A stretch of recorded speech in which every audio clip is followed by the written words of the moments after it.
Hello guys, today I'm going to cover a Stamina Warden build, primarily designed for solo play and 1vx situations. It uses some unconventional sets to allow for some very fast-paced mobile gameplay and also a very great deal of burst damage. If you've seen my previous Stamina Warden build from the Harrowstorm patch, that's still a very strong build, but I've been tweaking it along the way and I've settled on this particular setup which has been working out really well for me. So just quickly getting into the character sheet, we are a Nord on this build. You can be a Orc, you can be a Wood Elf as well, those are the other two races. Personally, I prefer Nord on this because it comes with some very good tankiness, and the ultimate passive is also very helpful on this build as well. We've got a few points into health, but most of our points are going into stamina there. Our food is the Artaeum Takeaway Broth, and we are using the Steed Mundus Stone, and I'll get onto why we're using this in a little bit as well. This increases our movement speed by 10% and increases our health recovery by 238. We are not in an Emperor campaign here. I'm not sure why it's saying that we are, but this is our baseline health without the Emperor buff. And unbuffed on our back bar, the weapon damage doesn't look particularly impressive, but on the front bar it does shoot up a little bit, and this is without one of our sets being procced as well. But we've got a very healthy stamina recovery stat there at 2,172, as well as some decent unbuffed physical and spell and crit resists.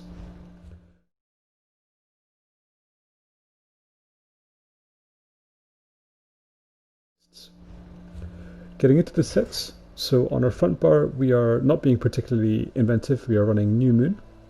Everyone knows this set by now. It increases our damage done by a huge amount. Very high weapon and spell damage, 5-piece bonus, at the expense of increasing the cost of some of our active abilities. We are running New Moon on the Maul, on our chest, and then on a ring and an amulet, giving us the 5 pieces. Infused weapon damage amulet, infused weapon damage ring. Our second set, as you may be spied there, is Yandir's Perfected Might. Now this is a set that drops from the new vet trial, Kind's Aegis. It's a very strong set. I've not seen many people talking about this set yet, but it's pretty rubbish in PvE, but in PvP it's extremely strong. For the 2-piece you get weapon damage, for the 3-piece you get Minor Slayer, which is useless out in Cyrodiil, but you get an extra 5-piece to sort of make up for it. So the way to look at this is as though the 2-piece is the weapon damage, the 3-piece is the stamina recovery, and then the 4-piece is the physical pen, all of which are very strong bonuses to have on a stamina build. And then the 5-piece here, dealing critical damage grants you a stack of Giant's Endurance, up to 1 a second. Each stack of Giant's Endurance adds 69 stamina recovery and stacks up to 5 times. So this means that at 5 stacks, we have approximately 350 extra stamina recovery. And there's no cooldown or timer on these stacks. Once you've got the stacks, they're there. They persist through loading screens, they persist through death, they persist through fast travel, everything. Dealing damage with a fully charged heavy attack removes the stacks of Giant's Endurance and gives us Giant's Might for 10 seconds, increasing your weapon damage by 111 per stack removed. So this lasts for 10 seconds. So basically what this lets us do is play a very fast and mobile kitey playstyle with the stamina recovery, giving us enough sustain to outlast multiple attackers. And then when we've got an ultimate built up, or when the opponents have let their buffs drop down or are in a good position, we can very quickly turn around, do a fully charged heavy attack along with our normal Stamina Warden burst. And for that kind of burst window for 10 seconds, we've got a huge buff of about 560 extra weapon damage, which is nothing to be scoffed at, really.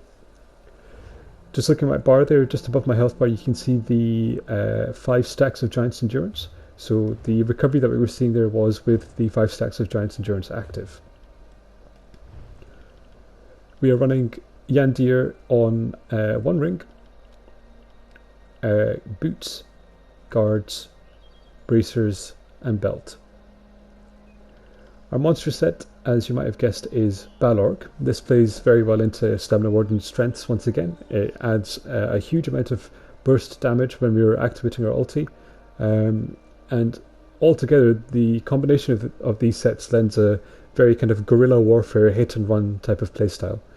As I've talked about in a previous video, Balorg is an incredible amount of damage when you activate your ultimate. Even if you activate your Dawnbreaker at base cost of 130-ish, you still get a huge amount of spell physical penetration, which is equal to, if not better than, the penetration you would get from something like Spriggans. You don't need that penetration active all the time, but when you're going in for an ultimate burst combo, the penetration is very, very helpful. As you can see, we are running a combination of well-fitted and impenetrable pieces. So we're running 4 impen, 3 well-fitted on the body.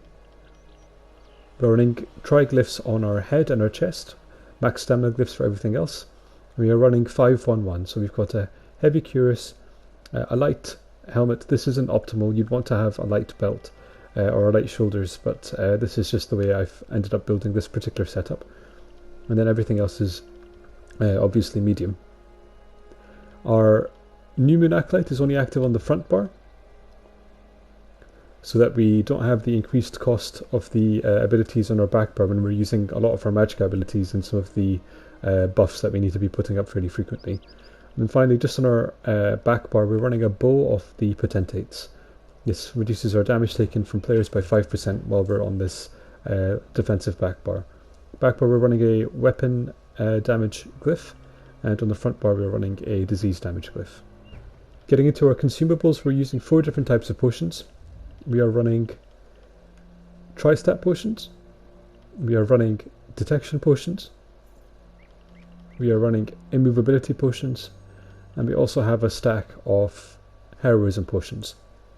Now, we sort of chop and change between these potions depending on the situation. If we're fighting some enemies that are repeatedly stunning us over and over and we're not getting the chance to go in for a burst combo, then the Immovability potions come in very clutch.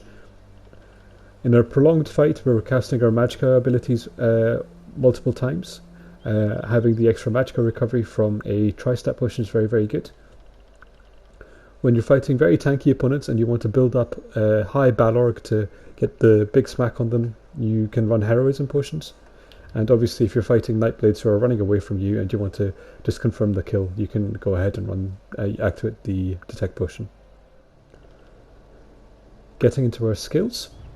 On the front bar, we are running Executioner, Bird of Prey.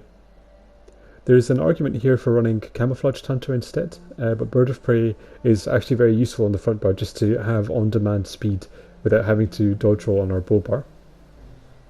Dizzy Swing. This is our main spammable. It sets the opponent off balance and it's got a nice juicy tooltip. Subterranean Assault. This is our delayed AoE burst and it also is very helpful in that it applies Major Fracture. And then Rally for our Major Brutality, which we sort of double up on also because we're running the Netch as well. But this also serves as some extra stamina recovery with the Minor Endurance, as well as having a easy to access burst heal on the front bar as well. Our main ultimate, offensive ultimate, is Dawnbreaker of Smiting. On the back bar we are running Shimmering Shield, Ice Fortress, Shuffle, Resolving Vigor, and the Bullnetch. Bullnetch is really good actually. I've seen people argue that if you're running Rally you don't need to be running Bullnetch, but this gives you a great deal of stamina sustain, and it also automatically cleanses negative effects from you every couple of seconds, which is very, very important. Right now there's a lot of sorcerers and there's a lot of snipers, so I wouldn't leave home without Shimmering Shield. There's an argument here to run something like the Growing Swarm, the Fletcherfly Infection Stamina Morph that gives you minor vulnerability on the back bar, but I think Shimmering Shield is just far too valuable, and it also helps us build up ultimate really quickly for a big Balorg smash with the Major Heroism. Our back bar ulti here is Healing Thicket. We don't cast this too often. Quite often if we're having to cast this, it means that we're in a sticky situation that we should probably kite away from. But it's useful there nonetheless as a sort of emergency big kind of burst heal.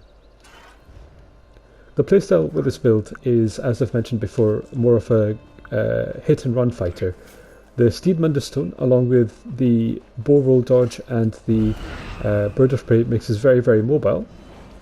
With the multiple well-fitted pieces that we're running, not only can we sprint very cheaply, we can also roll dodge multiple times if necessary. And shuffle helps us deal with some of the extra AoEs. On our back bar, we've got a fair few defensive bonuses as well. So we've got obviously the 5% damage reduction from potentates. We're also running a defending bow, and the Ice Fortress skill also gives us minor protection as well. So all in all, it's a fairly sturdy build on the back bar. Just to show you how Yandir's works, so you can see just above my health bar there the 5 stacks of Giant's Endurance.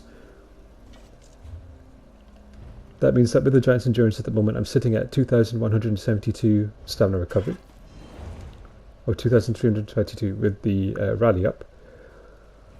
When we go in and smack someone with a heavy attack, you can see that my hands are then starting to glow, and our weapon damage jumps up to 5304, even higher with the weapon damage glyph as well. This means that against tankier opponents, when you want to turn your recovery into weapon damage, you can do so very easily. Now, the reason I really like Yandir's as opposed to something like Fury is that with Fury, it's much, much harder to control when you're getting that big spike of damage. And also, Fury very much encourages you to stay in the fight, and it sort of counter-synergistic with a sort of roly, kitey playstyle that we're trying to play here. Fury works very well on something like a Stamina Necro that wants to stay in one position, has got its healing tethered down to really, really make itself extremely hard to kill, and it's very consistently building up the Fury stacks. But with something like this, where you've got a very fast burst combination, and you're actually wanting to spread the enemies out and make them come at you one by one, I find Fury to be quite counterproductive. The other thing that I really like about Yandir's Might, along with the Balorg, is that you can sort of titrate how much damage you need depending on how tanky the enemy is. If you're fighting someone who's, not running much in the way of impen, doesn't have a high max health, has maybe low CP, you don't need to go and proc your ultimate, and you don't need to go in heavy attack to activate your Yandir's Might either. You can just get by just doing a standard Stamina Warden rotation. But if you're fighting someone who's maybe a bit more experienced or is stacking a lot of high health, you can actually increase your damage to a huge amount, and you're in complete control of that. You choose when you heavy attack, you choose when you get that big spike of weapon damage, and you can choose to save your ultimate, save beyond the minimum requirement for your Dawnbreaker, up to maybe 300, 400 ultimate to get some extra penetration against them as well. Going to our champion points before I forget: 56 Warlord, 9 Sprinter, 1 Siphoner, 64 Mooncalf, 37 Healthy, 19 Tenacity. This is enough to get us the Windrunning passive, so in total alongside Steed we've got 12% increased movement speed. 56 Tumbling, 28 Shadow Ward, 37 into Blessed, 3 Physical Weapons Expert, 72 Master at Arms, 48 Precise Strikes, 54 Piercing, 56 Mighty, 56, 11, 11, 39, 43, 43, 37, 27, 3. Always make sure you've got enough for the Unchained passive if you're running a stamina build as well, very important. Now, just to show you how you can very quickly build up the stacks of Giant's Endurance, you don't need to be doing anything super special to get these. Let me just find an ad and demonstrate. Okay, just to show you quickly, so every time we deal critical damage, we get a stack of the Giant's Endurance. You can see that stacking up there. There's a 1 second cooldown on the stacks, so you'll tend to build them up maybe 1 every 2 seconds or so on average if you're fighting 1 or 2 enemies. And once you've got that stack, it's there to stay. It doesn't fade away, it doesn't degrade over time, which makes it really, really useful. There we go, we've got 4 stacks already, and then there we go, we've got our 5 stacks, and we can just activate our Giant's Endurance with a heavy attack. This synergizes quite well actually with the two-handed perk as well, the follow-up. So when we do our heavy attack to activate our Giant's Endurance, we can then immediately go into our Dawnbreaker for an extra beefy smash. Okay, I think the best way to really show the build in action is to go over some gameplay and just commentate what I'm doing while that's playing in the background. So this first clip here, I have just taken a resource at Chalman Mine, I believe that's right, and just as I finished taking it, I'm engaged by two reds. These are both stamina Dragonites from the look of things.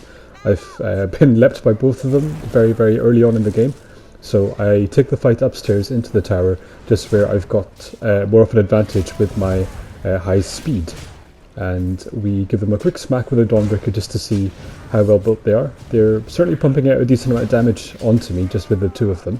So I take them for a little run up the stairs, dodge roll backwards through them just to offset their camera, and I come back down to the middle floor just to try and reset the fight. So what have we found out so far? We found out that we're fighting two fairly aggressive stamina Dragonites. Both of them seem to be doing good damage to us.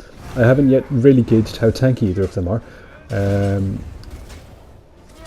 And that's sort of the thing that you want to be doing over the course of any fight, is obviously keeping up your offensive and defensive rotations, but also trying to size up the enemy and see which of them is an easier target. So here we quickly find out that this Dragonite who came out to engage us first doesn't really like the taste of our heavy attacked Giant Smite Dawnbreaker, so he falls quite quickly.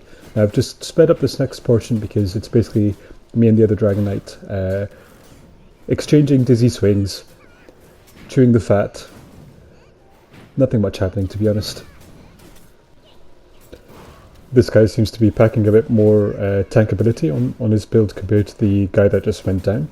But as you can see shortly, the other guy comes back. So now we're facing the two Dragonites again, and they managed to time a burst here quite nicely on me while I'm fighting inside the negate, just trying to offset their magic abilities. But they managed to get me with a bit of a combo there, so I'm on the defensive back foot here just for a moment. So again, we use our superior speed and line of sight just to survive, get out onto the middle platform and cast the healing trees. Now, I'm not really getting a chance to complete the combo here with how much offensive pressure they're putting on me, so I decide to drop on down and make a bit of distance just on flat ground and take the fight out onto the flag, seeing if they're following. So we know this Dragonite in the back is a squishy one, so he's the first target. He doesn't go down quickly, so we re-engage here. We've got a couple of stacks of Giant's Endurance here, so if at any point we want to up our damage, we can obviously do that with the heavy attack. Now these guys get distracted by the guards, and they seem to feel like I'm not much of a threat anymore. I quickly correct them on that, taking out the same Dragonite that we killed before. Now it's just this guy left, and he in turn goes down very quickly as well. So just a short simple clip showing off a small 1vx. Now here, just to show why this is called the ambush predator. Yeah, that's right. If you can take someone unawares, you can finish them off very, very quickly. This next clip is a defensive clip. We are defending Karmala. There are two random blues up top pouring oils, and then I go down to engage the yellows on the ram. Managed to get a quick heavy attacked Dawnbreaker smack, take out one guy and get the others quite low. I think another one dies to oil at this point. I go inside just to quickly reset the fight and then go back out. This guy nearly dies to my combo, but he's able to get some clutch dodge rolls just to survive that. I see this guy rezzing, so I get over to him quickly, and my beetles finish him off. Now, two of the other blues drop down to give us a hand. At this point we're 3v3, but we've got the advantage because we're playing at Karmala. That was almost a perfect Dawnbreaker there. They'd lined themselves up really, really well. Now, unfortunately they dropped a Colossus Smash, so I've just got back inside very briefly just to reset the fight and re-engage on my own terms. This guy's rezzing again. I tried to get over to him to stop him, but I'm not quite fast enough. But the guy who gets up has no resources, so I just quickly expend a Dawnbreaker to finish him off. No more rezzing, guy. Stop that.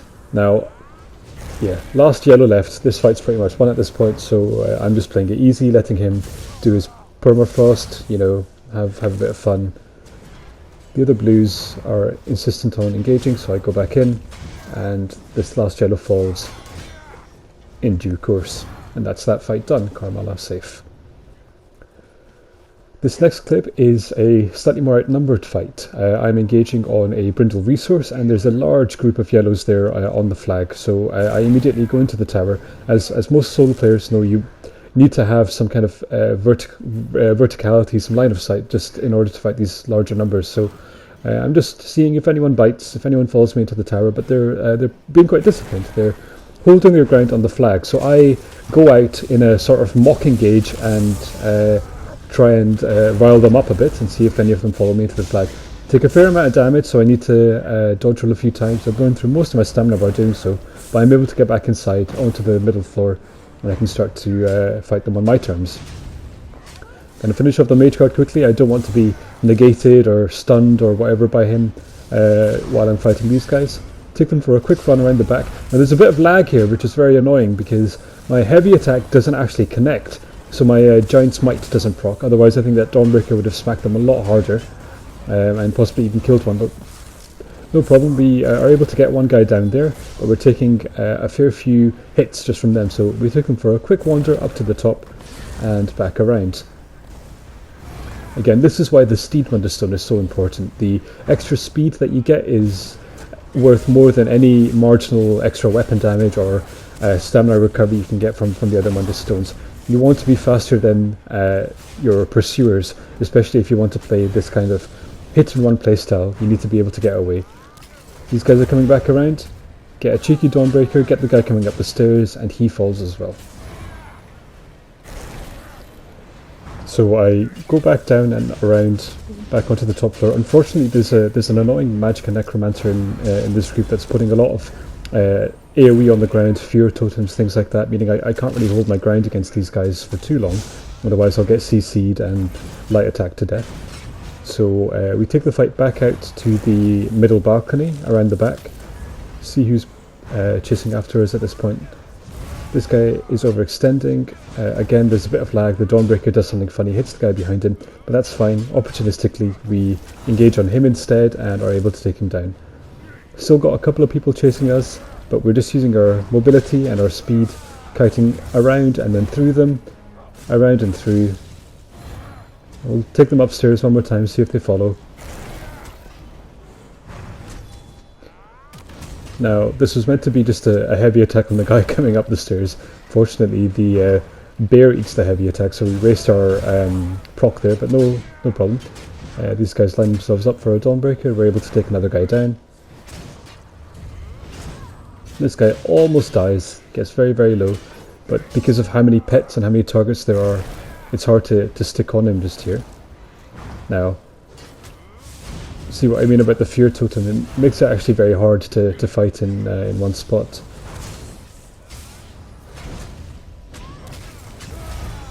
And this is unfortunate by me. I drop off just as I am able to get a powered up Dawnbreaker down, but that's fine. There's a couple more yellows on the flag. Let's see if we can entice them to join us in the Tower of Fun. These guys are still on the middle floor. Don't see me coming up behind them. Again, this guy gets very, very low, but he's able to just about survive. I go to I drop my Dawnbreaker, but the Mage Guard negates me, so my Dawnbreaker just stops mid-cast, but there we go, we were able to complete it that second time. Let's clear out some of these mobs just because they can be very annoying with their stuns and their negates. Okay, let's see, what are we left with? One guy on the flag and another guy who is setting up a cold fire ballista to fire at me. Great. Well, I jump down, dodging his cold fire bolt, and run into attack him. He gets a very lucky stun from one of his NPCs, which stops me doing my heavy attack. I entice him into attacking me out of stealth. He's not going to get away this time. I come in, drop the Dawnbreaker on him, beetles go off, and he dies to the reverse slice. Anyway, that's it for this fight and for this video. If you enjoyed the content, then thank you for watching this far. Please leave a like, follow the channel for more, and I will see you next time. Thanks for watching.